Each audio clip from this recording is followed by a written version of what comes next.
모든 성경은 구약 성경을 포함해서요. 창세기부터 계시록까지의 모든 말씀은 예수님을 가리키고 있습니다. 그리고 오직 예수 그리스도 안에서 구원을 받을 수가 있죠. 예수님은 구원의 말씀입니다. 그러니까 모든 말씀을 우리는 구원의 말씀으로 받을 수 있어야 합니다. 성경의 모든 말씀은요, 단 한 단어도 죽은 문자가 아닙니다. 말씀은 살아있고 활력이 있어 영을 살리는 그 능력이 있습니다. 그래서 말씀이 주체가 되는 교회, 말씀이 주체가 되는 성도들의 삶, 그 삶은요, 놀라운 성령의 능력들이 나타나게 되죠. 사도행전 6장 7절에 하나님의 말씀이 점점 왕성하여, 말씀이 주체가 된 예루살렘 교회와 성도들은 그들을 통하여서요, 수많은 사람들이 복음에 복종하게 됩니다. 성령이 임한 예루살렘 교회, 그리고 안디옥 교회, 초대 모든 교회들과 사도들과 제자들, 그들은 모두 말씀이 주체가 된 삶을 살았죠. 말씀, 구원의 말씀을 받게 되는 저와 여러분이 되기를 바랍니다. 오늘도 이 말씀이 우리에게 구원의 말씀이 되기를 바라요. 그냥 죽은 문자가 되어서는 안 됩니다. 안디옥에서 파송받은 전도자들이 1차 전도 여행을 하다가 갈라디아에서 가장 중심 도시인 비시디아 안디옥에 도착했을 때, 그때 바울의 상태는 심히 곤란한 상태였습니다. 지난주에도 말씀드렸지만 알 수는 없지만 어떤 풍토병으로 큰 어려움을 겪었고, 또 험난한 그 산맥을 넘으면서 많이 피곤하여져 있죠. 그 육체가 많이 지쳐 있고 또 병으로 어려운 상태입니다. 그럼에도 불구하고 그 공회에서 바울은 일어서서 손짓하여서 막 간절하게 지금 복음을 전하는 거죠. 그 내용이 13장에 기록되어져 있습니다. 그리고 그 이스라엘의 역사에서부터 시작해서 쭉 설명을 하고 이제 38절, 39절, 그러므로 형제들아 너희가 알 것은 이 사람은 예수님이죠. 예수 그리스도를 힘입어서 죄 사함을 너에게 전하는 이것이며, 또 모세 율법으로 너희가 의롭다 하심을 얻지 못하던 모든 일에도 이 사람을 힘입어 믿는 자마다 의롭다 하심을 얻는 이것이라. 자, 이 사람은 예수 그리스도이고, 38절에 이것이며 너희에게 전하는 이거 복음이죠, 복음. 그리고 39절에 믿는 자마다 의롭다 하심을 얻는 이것은 구원의 은총입니다. 그러니까 복음은 오직 예수 그리스도로 인하여서 주어지는 구원의 은총이에요. 이것을 바울이 증거하고 있죠. 사실 38절, 39절은 우리에게는 매우 익숙한 내용입니다. 오직 예수 그리스도를 믿을 때 우리가 의롭다고 여겨짐을 받아서 그래서 구원을 받는 거구나, 하나님 나라 백성이 되는 거구나, 너무나 익숙한 내용이죠. 그런데 당시 유대인들에게는 전혀 그러지 않습니다. 당시의 유대인들은 들어보지 못한 내용이에요. 아니, 이게 도대체 무슨 말이야? 말이 안 되는 소리를 지금 바울이 하고 있네. 당시의 유대인들, 그리고 그 유대교로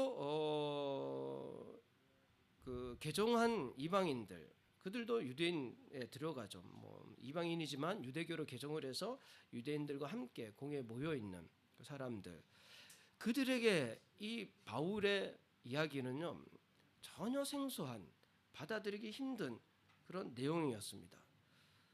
지금까지, 태어나면서부터 지금까지, 뭐 거의 나이가 많은 분들도 있고 또 뭐 젊은이들도 있겠지만요, 한 번도 들어보지 못한 내용.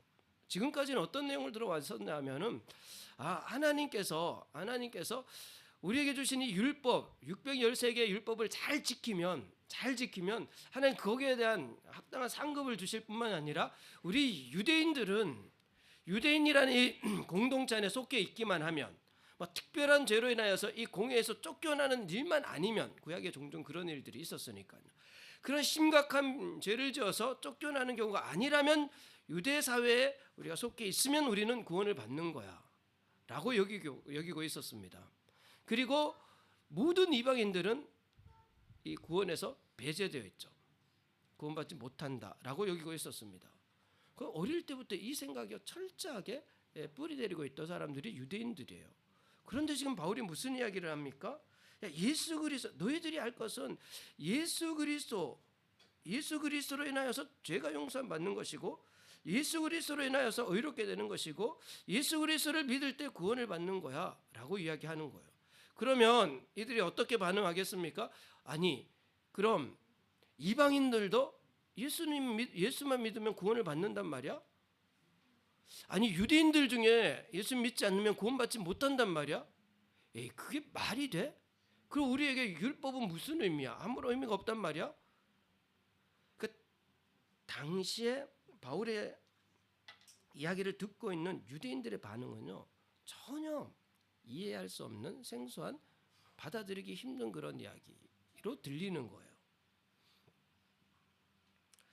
그래서 42절에 그들이 나갈새 43절에 회당의 모임이 끝난 후에 흩어지는데 신학자 홀트는요 이 당시에 회당장들이 이 사람들을 흩었다라고 이렇게 해석을 합니다. 우리가 이해하기에 너무 힘든 상황, 받아들이기 힘든 내용이다라고 여겨져서 사람들을 돌아가게끔 만든 거예요. 이제 돌아가세요. 그러니까 지금 유대인들은 굉장히 충격적인 이야기를 들은 상태이고 대부분은 받아들이기 힘들어하고 있고 그래서 회당장들이 지도자들이 일단은 안식일 모임은 이것으로 마치겠습니다. 이제는 돌아가세요 하고 흩은 거라는 거죠. 근데 그 중에 이제 바울의 이야기를 따르는 사람들이 몇 있었습니다. 그들이 이제 바울에게 다시 청하죠. 44절 그 다음 안식일에는 42절이죠. 그들이 나갈 때 사람들이 청하되 다음 안식일에도 이 말씀을 하라 하더라. 다음 안식일에 와서 다시 한번 이야기해 주세요. 너무 혼란스러우니까 아직까지 받아들이기 너무 힘들고 아직 믿는 사람들은 없습니다. 그 혼란스러운 상황에 모임을 이제 흩으면서 다음 안식일에 다시 한번 이 이야기를 해주면 좋겠습니다라고 요청을 한 거죠. 그리고 그 다음 안식일 44절에 다음 안식일에는 온 시민이 거의 다 하나님의 말씀을 듣고자 모였어요. 그러니까 이 바울의 이야기가 아직 받아들이기 힘든 내용이긴 하지만 막 그 도시 안에 비시디아 안디옥 그 도시 안에 막 여기저기 소문이 확산된 거예요. 야 저기 바울이라는 인물이 와서 우리 회당에서 이야기했는데 야 우리 들어보도 못한 이야기야. 도대체 무슨 말인지 잘 모르겠어. 그런데 뭔가 막 간절하게 이야기하는데 우리도 무슨 의미인지 잘 모르겠어 한 거예요. 그래서 도시 사실 좀 과장된 표현이죠. 온 심이 거의 다 하나님의 말씀을 듣고자 하여. 그때 비시디아 안디옥의 시민 숫자는 수만 명이 됩니다. 수만 명이. 아마 그 수만 명의 사람이 다 온 건 아닐 거예요. 그 정도로 많은 사람들이 모였다는 거죠. 그러니까 45절에 유대인들이 그 무리를 보고 시기가 가득 이제 유대인들이 이제 막 시기하기 시작한 거예요. 시기해서 바울이 말한 것을 반박하고 비방하면서 그런데도 49절에 보면 주의 말씀이 그 지방에 두루 퍼지니라. 이 말씀이 그 지방에 점점 더 많은 사람들에게 전해지게 됩니다. 자, 주의 말씀 지난주에 나눴던 구원의 말씀이 여러 혼란 속에서도 또 비방하는 사람들 속에서도 계속해서 확산되어져 갑니다.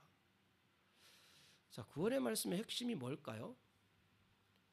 주의 말씀의 핵심이 뭘까요? 바울이 지금 13장에서 말하고 있는 요점이 뭘까요? 사람들에게 혼란을 일으켰지만 그런 중에도 많은 사람들이 믿고 기쁨을 얻었던 그 복음의 핵심이 뭘까요? 자, 구원의 말씀의 핵심이 무엇이냐? 굉장히 중요합니다. 오늘은 그 내용을 함께 나누고자 합니다.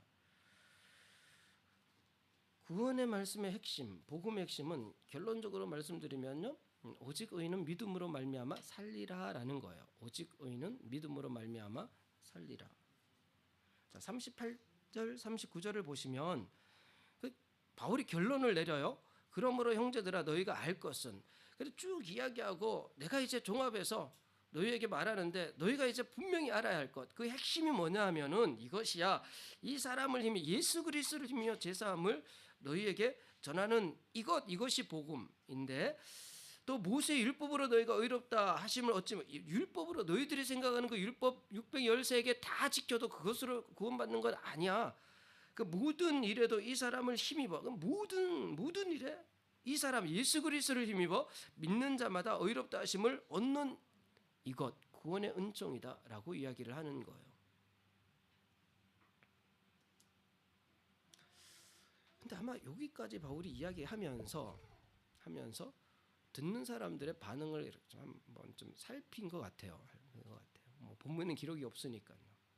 다음 내용이 그 앞 내용과 좀 이렇게 흐름상 좀 생뚱맞는 내용이에요.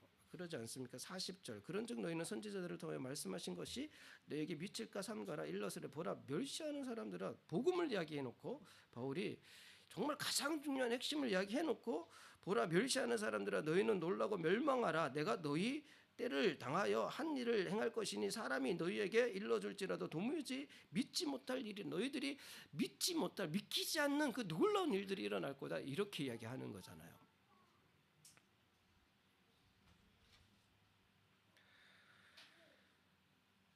바울이 지금 복음의 핵심을 이야기하면서 그곳에 있는 유대인들 또 많은 청중들의 반응을 살피면서 그들이 당황해하고 놀라워하고 충격받고 있는 그 모습을 보면서 그러면서 순수하게 복음을 받아들이지 않는 그런 상황을 보면서 이제 구약의 말씀을 인용하여서 이야기를 합니다.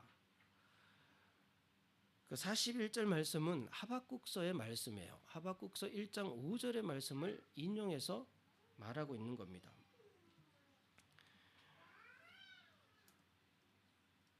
그러니까 율법을 지켜서 구원받을 수 있다고 여기고 있던 사람들에게 바울이 그래? 그러면 율법을 그렇게 지켜왔던 그리고 유대인들은 구원받는다고 여기고 있는 그 사람들에게 그 아브라함의 언약 안에 있어서 그 후손들 하나님의 언약의 백성이라고 하나님의 백성이라고 여겼던 그 이스라엘 백성들이 어떻게 되었냐?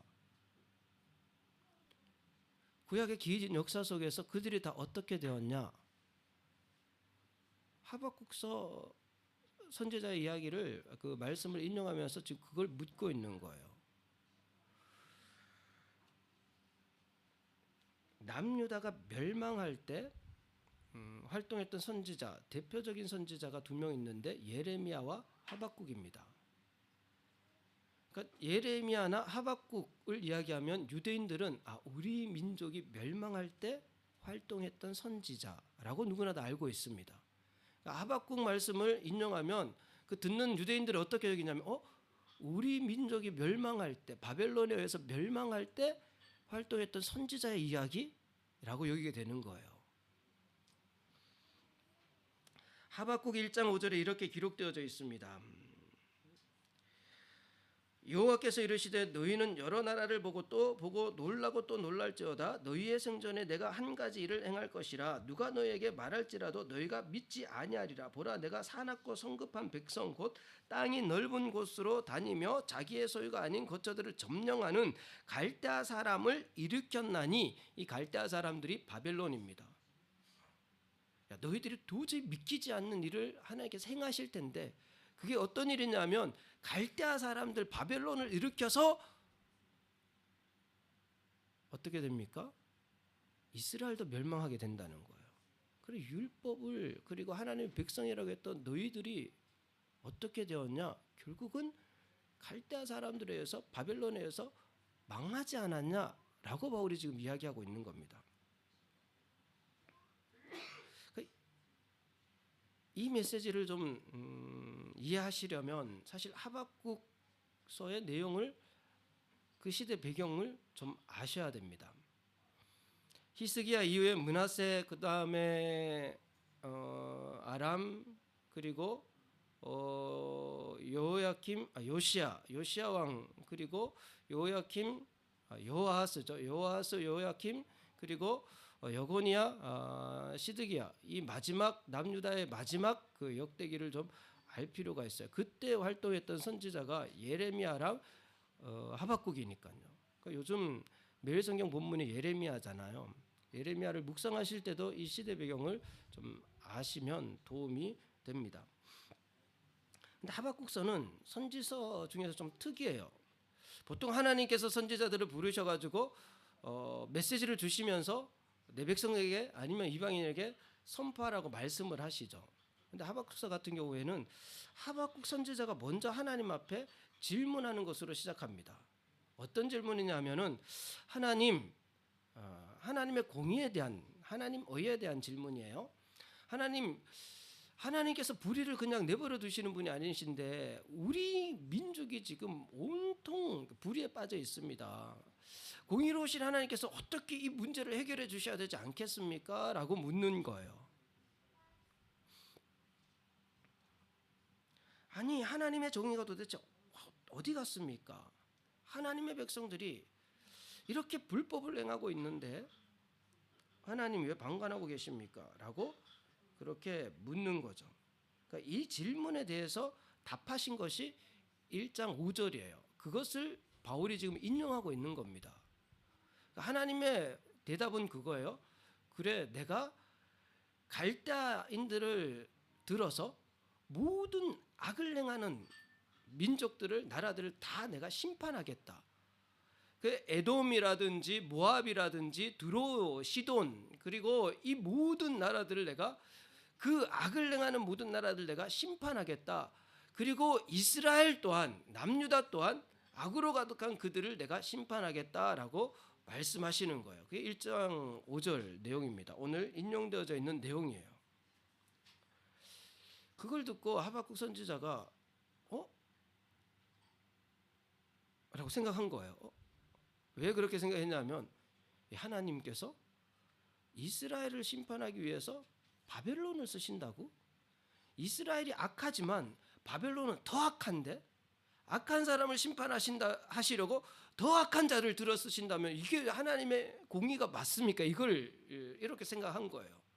하나님, 그래도 그렇지 이스라엘 하나님의 백성들인데 바벨론만큼 악하진 않는데 우리를 심판하신다고 우리보다 더 악한 바벨론을 들어 쓰신다면 이거는 하나님 공의에 맞지 않지 않습니까? 라고 질문을 하는 거예요. 신앙생활 하면서요, 하나님께 이런 질문을 좀 하세요. 하나님, 왜 이런 일들이 일어날까요? 우리 집에 왜 이런 일이 일어날까요? 하나님께서 하나님의 답을 들으셔야 되죠. 그때 하나님께서 어떻게 대답하시냐면 그게 오늘 본문 이제 38장 39절 바울이 말하고 싶은 메시지인 거예요. 그때 하나님께서 대답하신 것이 하박국서 2장 4절에 보라, 그의 마음은 교만하며 그 속에 정직하지 못하나 의인은 그의 믿음으로 말미암아 살리라. 그냥 읽으면 사실은 잘 이해가 안 됩니다. 그러니까 바벨론도 마음은 교만하여 그 속에 정직하지 못하니 이 바벨론도 하나님이 심판하시겠다는 거예요. 결국에는 의인은 그의 믿음으로 말미암아 살리라 라고 하나님 대답하신단 말이죠. 그런데 이때 하박국이 깨닫습니다. 그러면서 14절에 이는 물이 바다 덮음 같이 여호와의 영광을 인정하는 것이 세상에 가득함이라. 20절에는 오직 여호와는 그의 성전에 계시니 온 땅은 그의 앞에서 잠잠할지니라 하시니, 하나님께서 오직 의인은 그의 믿음으로 말미암아 살리라. 그리고 물이 바다 덮음 같이 여호와의 영광을 인정하는 것이 온 세상에 가득하여질 것이고 오직 여호와는 그 성전에 계시니 온 땅은 그 앞에 잠잠할지니라. 하나님 이렇게 대답하신단 말이죠. 이때 하박국 깨달은 것이 있습니다. 이게 중요해요. 도대체 이때 하박국이 무엇을 깨달았을까? 바벨론도 그 교만함 때문에 멸망하시겠다는 뜻인데 의인은 그의 믿음으로 말미암아 살리라라고 하신 것이 도대체 무슨 의미일까? 여호와의 영광을 인정하는 것이 세상에 가득하여질 것이다. 이게 무슨 의미일까?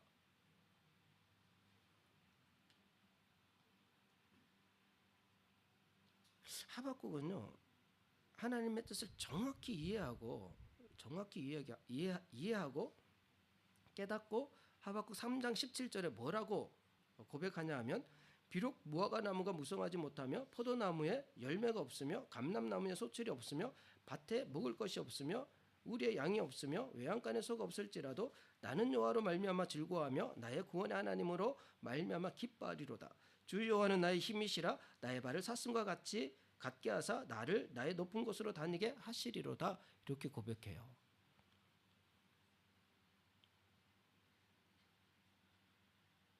하박국이 깨달은 것이 무엇일까요? 사도 바울은 그것을 정확히 이해하고 이 말씀을 여기에 인용하고 있는 겁니다.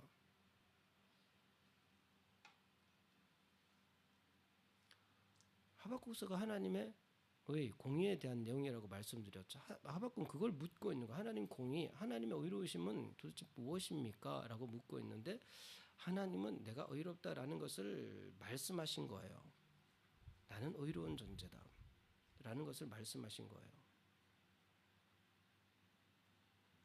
과연 하박국이 이해한 하나님의 의는 뭘까요?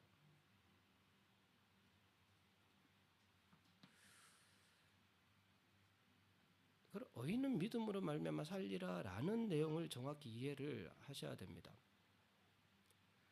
바울은 로마서에서도 이 말씀을 인용을 하죠. 로마서 1장 17절에 복음에는 하나님의 의가 나타나서 믿음으로 믿음에 이르게 하나니, 그렇죠? 기록된 바 오직 의는 믿음으로 말미암아 살리라 함과 같으니라. 하박국서의 말씀을 인용한 거예요. 복음에는 하나님의 의, 이 구절에 하나님의 의가 무엇인지를 기록하고 있어요. 하나님의 의.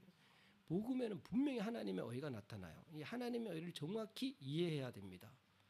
그 믿음으로 믿음에 이르게 하나니, 칼빈 같은 경우에는 이 내용을 초보적인 믿음에서 성숙한 믿음으로의 성장, 이렇게 해석을 하고요. 자, 기록된 바 오직 의는 믿음으로 말미암아 살리라 함과 같으니라. 이 말씀을 좀 이해하려면 이제 로마서 3장 22절 말씀도 좀 이해를 하셔야 되죠. 로마서 3장 22절에 곧 예수 그리스도를 믿음으로 말미암아 모든 믿는 자에게 미치는 하나님의 의인이 차별이 없느니라. 로마서 강해 때 말씀을 드렸습니다.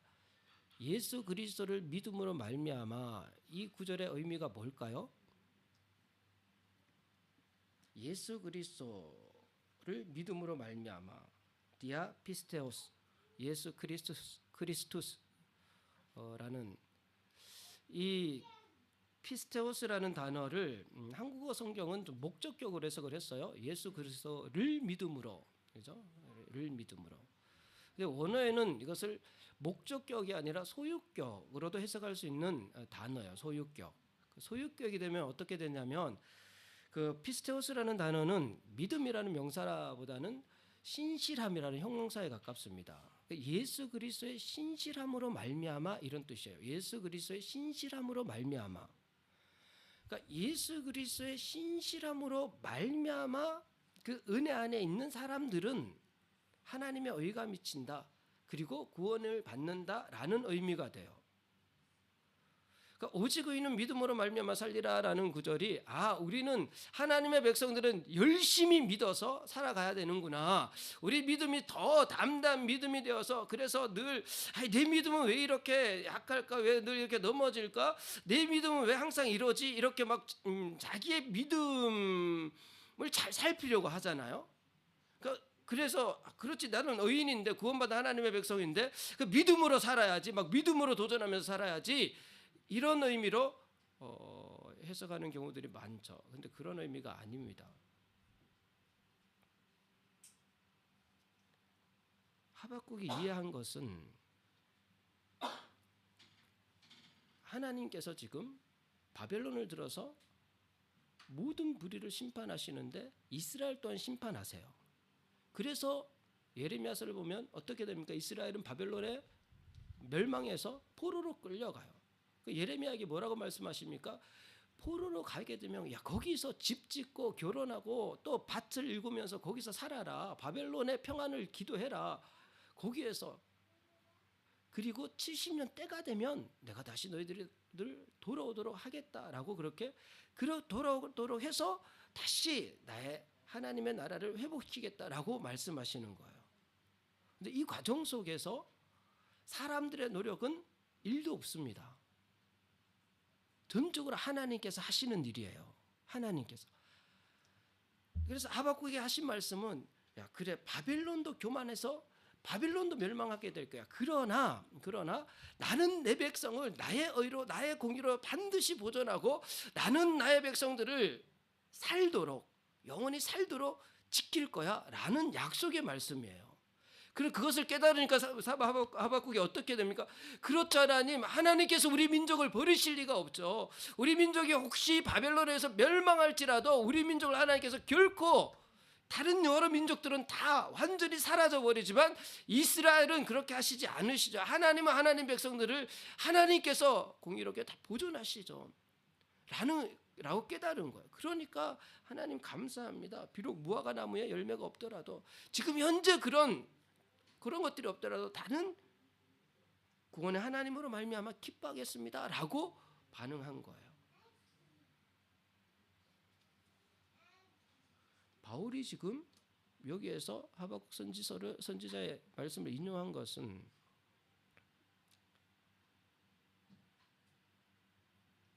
구원의 은총이 오직 예수 그리스도로 인하여서 구원을 받는다는 것이 무엇인지 너희들이 깨달아야 된다.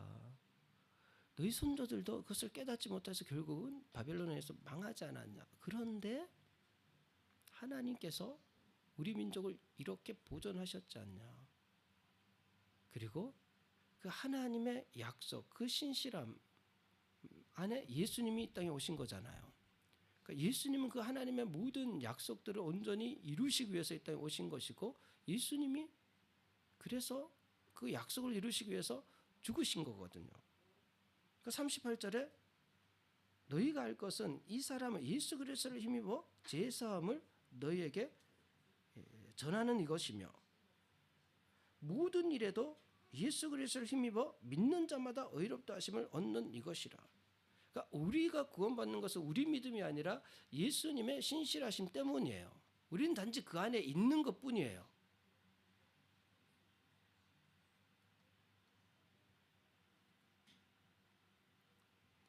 예수 그리스도가 십자가에 죽으심으로 말미암아서 그 사건으로 인하여서요, 거기에 대해서 어떻게 반응하느냐, 그것에, 그 은혜에 대해서 합당하게 반응하는 존재들이 저와 여러분입니다. 단지 우리는 그렇게 은혜에 반응하는 거예요. 그 반응하는 존재들은 하나님의 공의는요, 이제는 예수 그리스도 안에 있는 모든 사람들을 반드시 의롭다고 여겨주세요. 그것이 하나님의 공의예요. 왜냐하면 예수 그리스도의 십자가 때문에. 그러니까 하나님은 더 이상 우리를 불의하다고 하실 수가 없어요. 예수 그리스도 안에 있는, 그 십자가 보혈 안에 있는 하나님의 백성들에 대해서는 예수님, 하나님께서 더 이상 불의하다고 하실 수가 없어요. 그것이 하나님의 공의입니다.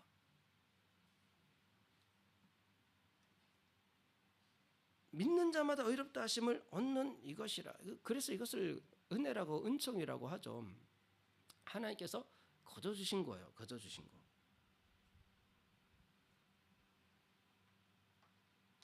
그 약속이 하나님께서 이미 그렇게 우리에게 약속해 주셨다는 거예요. 그러니까 저와 여러분이 믿음의 주체가 내 자신이 아니라는 사실을 꼭 기억하세요. 우리 믿음의 주체는 예수 그리스도의 신실하심이지 우리 자신이 아닙니다. 우린 단지 그 예수님께서 그 모든 하나님의 약속들을 지키기 위해서 신실하게 하나도 어기지 않으시고 다 지키시기 위해서 죄가 하나도 없으심에도 불구하고 십자가에서 죽어주신 거죠. 그 예수님의 신실하심에 대해서 그냥 우리 자연스럽게 반응하고 있는 거예요. 불의하게 반응하는 것이 아니라 합당하게 반응하고 있을 뿐이에요. 그 하나님께서 그것을 보시고 그것을 믿음으로 여겨주실 뿐만 아니라 그것을 보시고 우리를 의롭다고, 예수님의 모든 의가 우리에게 전가되어서 우리 또한 의롭다고 여겨주시면서 너는 내 백성이다 라고 이렇게 확정시켜 주시는 거예요. 이것보다 더 큰 은혜는 없습니다. 이것이 구원의 은총이에요. 이 사실을 우리가 깨닫게 되면 우리도 하박국처럼요, 하나님을 기뻐할 수밖에 없어요. 하나님, 그렇습니다. 지금 제가 무화과 나무가 무성하지 못해도 괜찮습니다. 우리 양이 없어도 괜찮습니다. 소출이 없어도 그게 중요한 게 아닙니다. 하나님이 나를 이미 예수 그리스도의 그 구원의 은총 가운데 두셨으니 저는 그것으로 기뻐합니다. 저는 그것으로 찬양합니다. 라고 반응하게 되는 거죠. 그것이 구원의 말씀의 핵심이에요. 복음의 핵심입니다. 오직 의인은 믿음으로 말미암아 살리라 라는 말씀의 의미예요. 저와 여러분이 전적인 하나님의 은혜 안에 이미 구원의 은총 가운데 들어와 있다는 사실을 잊지 마시고, 그것이 얼마나 큰 은혜인지를 늘 기억하시며 하나님을 하박국 선지자처럼요 찬양할 수 있는 은혜가 저와 여러분에게 있기를 바라요. 자, 이렇게 구원의 말씀이 선포될 때 반응은 두 가지로 갈라져요. 45절에 보시면 유대인들이 그 무리를 보고 시기가 가득하여 바울이 말한 것을 반박하고 비방하거늘. 그럼 시기하여서 반박하고 비방합니다. 이들에게 지금 구원의 말씀이 중요하지 않아요. 이들에게 지금 바울의 이야기 내용은 중요하지 않습니다. 복음의 핵심이 무엇인지 그 알려고 관심도 없고, 단지 자기들보다 더 많은 영향력을 끼치고 있는 바울을 보면서 시기가 일어나서 막 무조건적으로 비방하고 반박하고 있는 거죠. 이런 사람들에 대해서 46절에 바울이 뭐라고 이야기하냐면요, 바울과 바나바가 담대히 말해 이르되 하나님의 말씀을 마땅히 먼저 너희에게 전할 것이라. 너희가 그것을 버리고 영생을 얻기에 합당하지 않은 자로 자처하기로. 그러니까 스스로 버리고 스스로 자처한 거예요. 스스로 이 은혜의 복음을 버린 거예요. 스스로 구원받기에 합당한 자로 여기 합당하지 않은 자로 스스로 자처한 거예요. 자처한 거.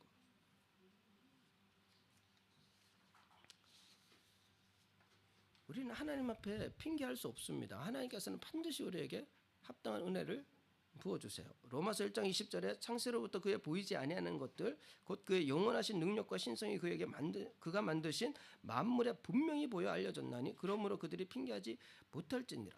하나님을 알되 하나님을 영화롭게 해도 아니하며 감사하지도 아니하고 오히려 그 생각이 허망하여지며 미련한 마음이 어두워졌나니 스스로 지혜 있다 하나 어리석게 되어 스스로 내 지혜가 라고 여기면서요 은혜의 복음을 버린 거예요. 구원받기 합당하지 않은 자로 스스로 자처한 겁니다.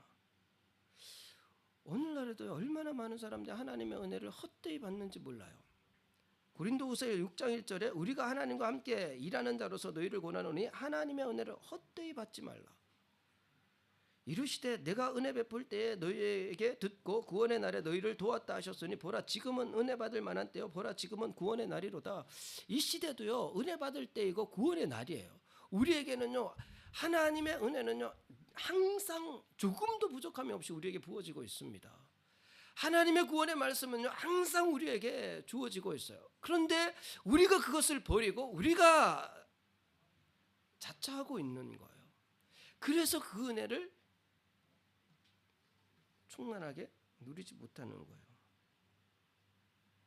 스스로 지혜 있다고 스스로 내 생각이 더 옳다고 여기면서, 그래서 구원의 말씀을 생명의 말씀을 죽은 문자로 여기면서 우리는 그냥 쉽게 지나치며 살아가고 있죠.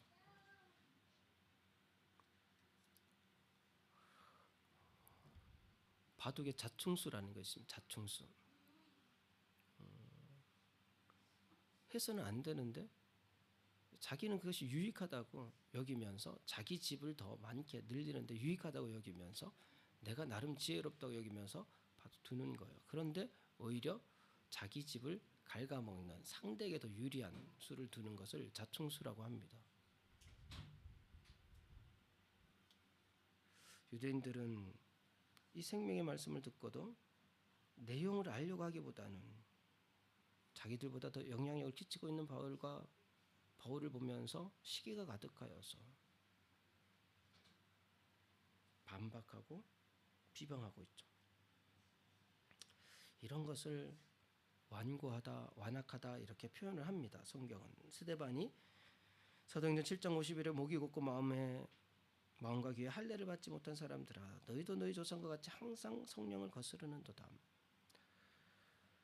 자, 누가는 이 사건을 기록하면서요, 의도적으로 유대인들의 반응과 이방인의 반응을 대조적으로 기록을 합니다. 유대인들은 그렇게 시기가 가득하여서 비방하고 또 반박을 했는데, 이방인들의 반응이 어땠냐면은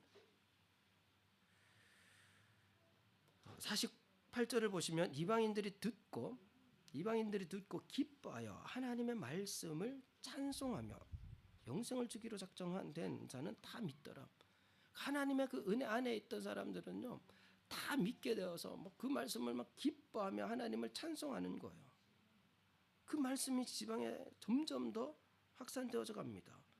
그러니까 50절에 이에 유대인들이 경건한 기부인들과 그 시인의 유력자들을 선동하여서 바울과 바나바를 박해하게 하여 그 지역에서 쫓아내니, 막 바울과 바나바를 박해하면서 쫓아내요. 두 사람이 그들을 향하여 발의 티끌을 떨어버리고 이고니온으로 가요. 그런데 이방인들은 기쁘게 하나님의 말씀을 받은 그 이방인들은 52절에 이 제자들이 이방인들, 예수님 믿게 된 이방인들이에요. 그들은 기쁨과 성령이 충만하더라.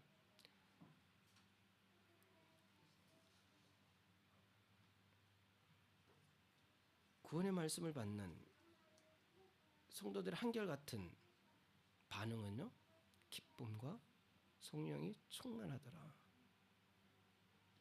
입니다. 저와 여러분이 하나님의 말씀을 구원의 말씀으로 받으면